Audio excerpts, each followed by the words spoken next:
I am just so overjoyed in my heart to be able to share today with you.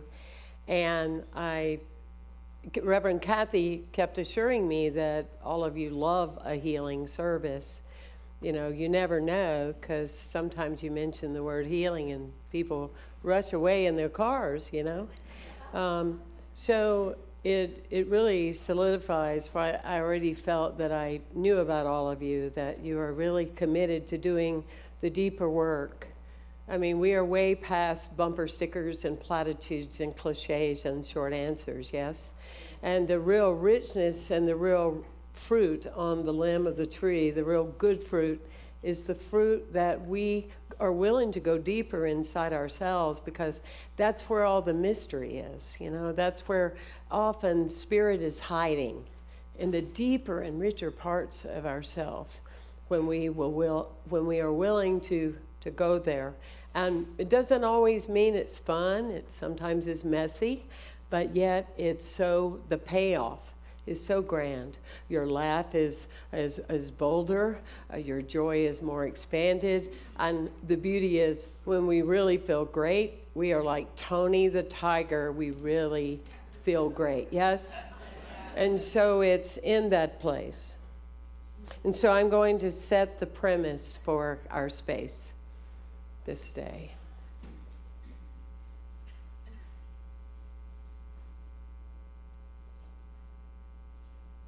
So the phone rings, and on the other end, a voice says, "Hello, hello." And the voice on the other end of the phone says, "Could I speak to the woman at the house, please?" "She's busy." "Okay, could I speak to the man at the house, please?" "He's busy too." Well, I can hear people talking. I hear him talking. "Could I speak to someone? You know, what's going on?" "They're talking to the policeman." "Oh, they're talking to the policeman. Well, let me speak to the policeman." "He's talking to the fireman." Oh, good grief. This is kind of ridiculous. Isn't there someone I can talk to? What in the world is going on? "They're looking for me."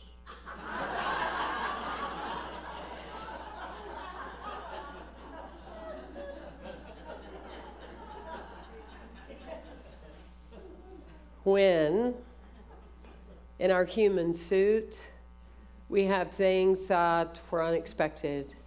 We have a spiritual relocation. We think we're going to work a career many years. We think that we're going to be married to the same person for many years. We think many things about our lives and our personality, of what we feel as we're busy planning ahead or looking at those kind of things. And that being said, things come along that sometimes jolt us, sometimes stop us, sometimes it catches our breath. It catches our breath.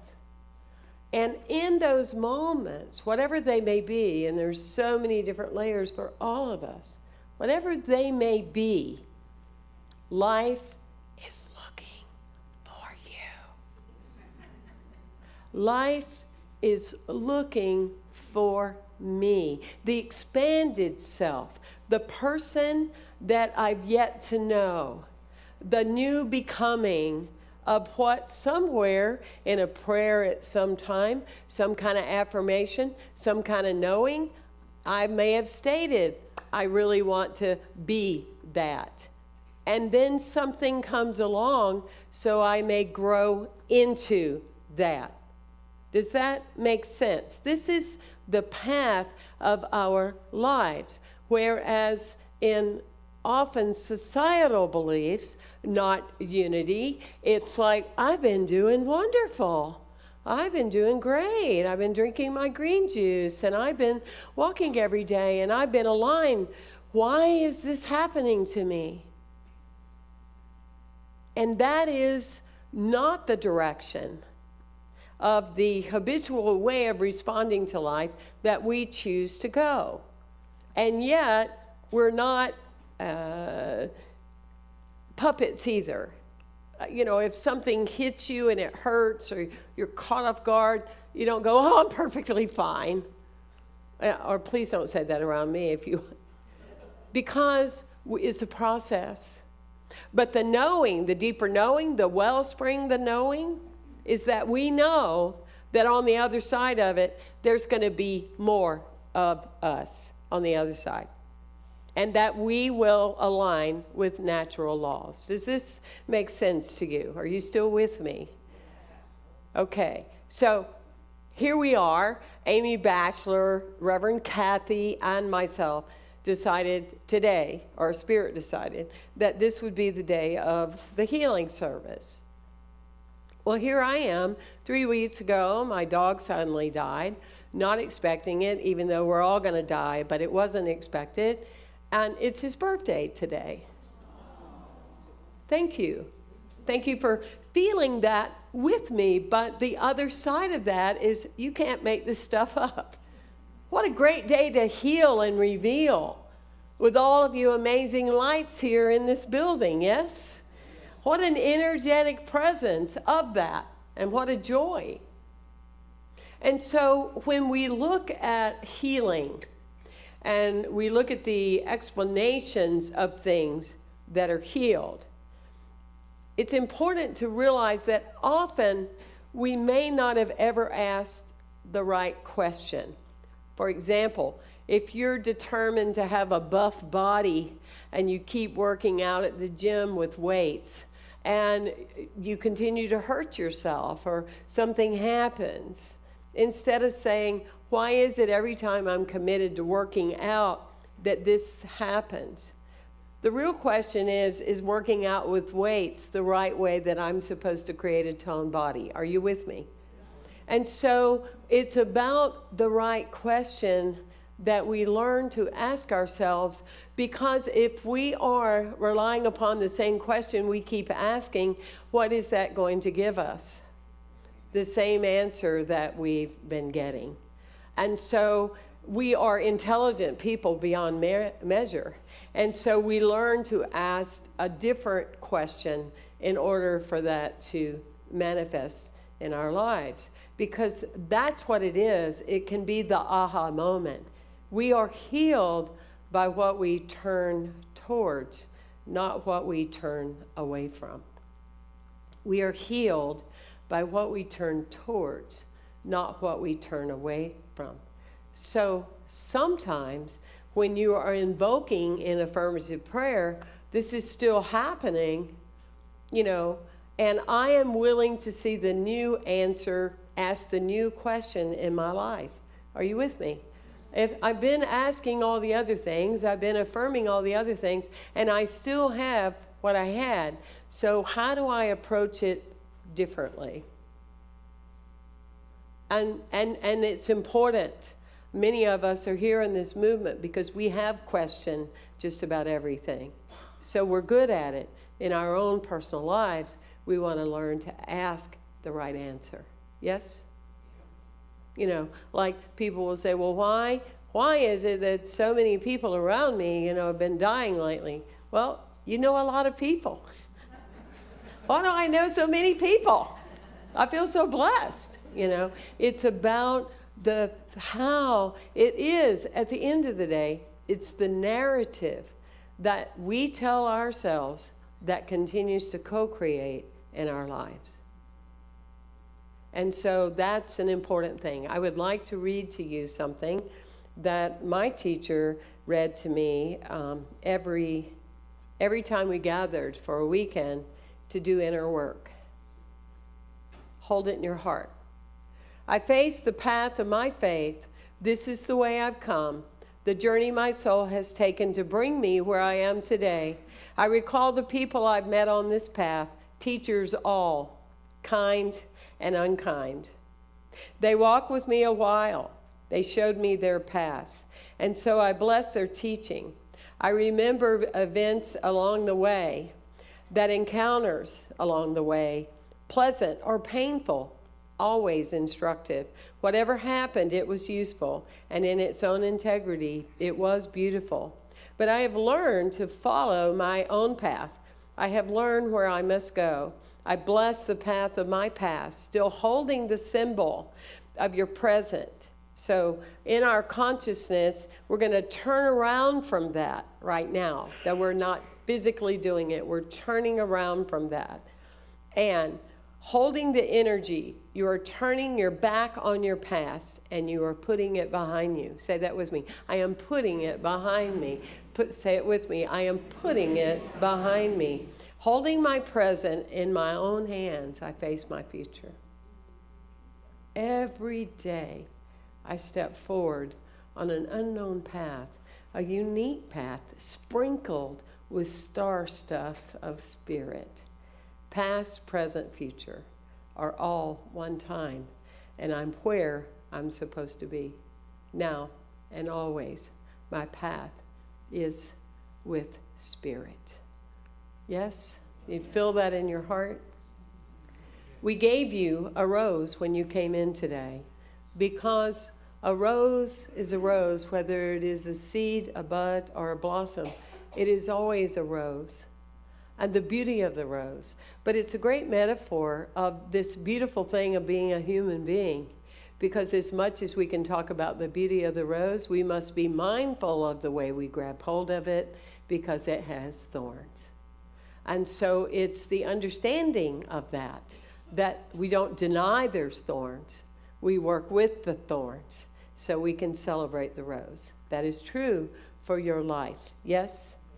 And so in that space of that, I'm holding a space, and I've been praying about this all week for all of you.